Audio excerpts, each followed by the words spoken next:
নমস্কার বন্ধুরা, welcome to my Revathi blog channel. বন্ধুরা, আজ আমি কোনো রান্নার ভিডিও নিয়ে আসিনি। আজ এসেছি খুব সহজে কিভাবে বাড়িতে বসে টক দই তৈরি করা যায় তার একটা টিপস নিয়ে। আপনারা কিন্তু প্রথম থেকে শেষ পর্যন্ত আমার সঙ্গে থাকবেন, যাতে কোনো কিছু দেখতে মিস না হয়ে যায়। দেখুন বন্ধুরা, আমি এখানে 2 লিটার দুধ নিয়ে নিয়েছি। 15 থেকে 20 মিনিট ধরে জাল করে নিয়েছি। 10 টাকা দামের 3টে গুঁড়ো দুধের প্যাকেট নিয়ে নিয়েছি। একটুখানি দুধ তুলে নিয়ে এই 3 প্যাকেট ঢেলে দিয়ে খুব ভালো করে গুলে নিতে হবে, যাতে দুধের মধ্যে কোনো দলা পাকানো না থাকে। ভালো করে গুলে নিয়ে এই দুধের মধ্যেই দিয়ে দিচ্ছি, আর গুনে গুনে 2 চামচ চিনি দিয়ে দিচ্ছি। কেননা টক দইতে একটু চিনি দিলে অতিরিক্ত টক হয় না, খুব সুন্দর একটা ব্যালেন্সে চলে আসে।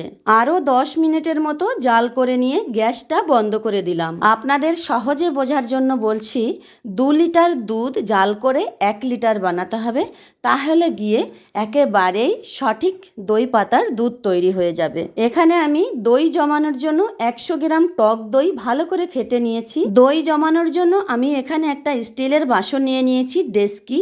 আপনারা চাইলে এখানে মাটির ভাঁড় ব্যবহার করতে পারেন।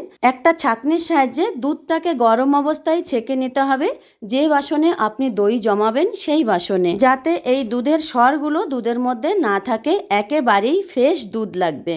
10 থেকে 15 মিনিট দুধটা একটু ঠান্ডা করে নিয়েছি। এই দেখুন, আঙুলে যতটা সহ্য পায় ততটুকু গরম লাগবে, তার থেকে যেন বেশি গরম না থাকে, আর তার থেকে বেশি ঠান্ডাও যেন না থাকে।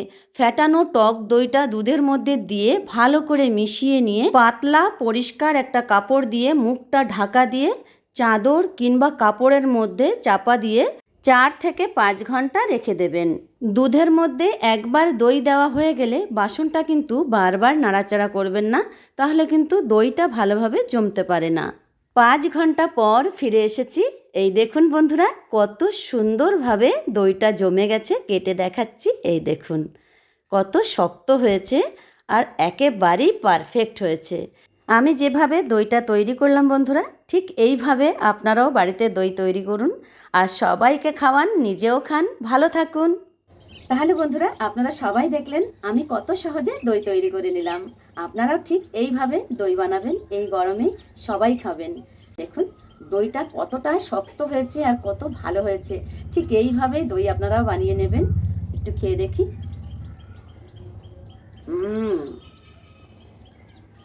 দারুণ হয়েছে। একটু মিষ্টি মিষ্টি ভাব হয়েছে, আমি একটু চিনি দিয়েছিলাম। আমার মুখে জল চলে এসছে।